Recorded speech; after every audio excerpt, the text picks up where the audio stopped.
দেখে এটা তোমার নাম্বার দিচ্ছি। এটা কি ভাই? ভালো, এটা হচ্ছে গিয়ে দুধ মাপা। 16। হ্যাঁ, যদি ভালো হয় তাহলে পারে এই 30 পর্যন্ত ডুববে, তাই না?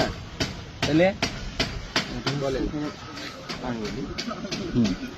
25 যদি এই যে এটা থেকে এটা হলো 20, হ্যাঁ, এটা 25, এই যে মাঝখান দাগ এটা 25, এটা 30 দাগ।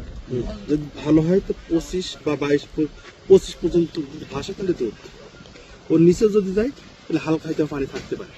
25 পর্যন্ত ভাসলি দুধ দুধ, আর তার উপরে গেলি আরো ভালো। আরো ভালো।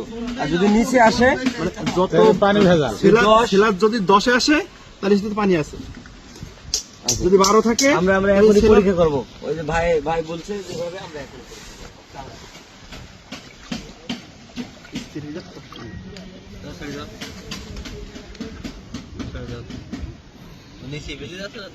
না না না আসছে, তাহলে কই জানি সেটা 30, তার মানে সবচেয়ে বেটার দুধ। বেটার দুধ। হ্যাঁ, বেকায়দাতে যারা চা খেতে আসেন তাদের দুধ নিয়ে হয়তো অনেক শঙ্কা থাকতে পারে, যার জন্য আমরা এই যে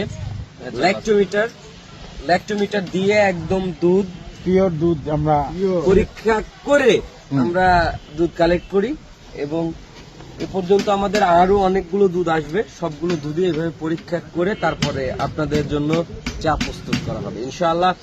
আমরা চেষ্টা করছি ধীরে ধীরে আমাদের সবকিছুই একটু আপডেট করার জন্য, আপনাদেরকে ভালো খাবারটা তুলে দেওয়ার জন্য।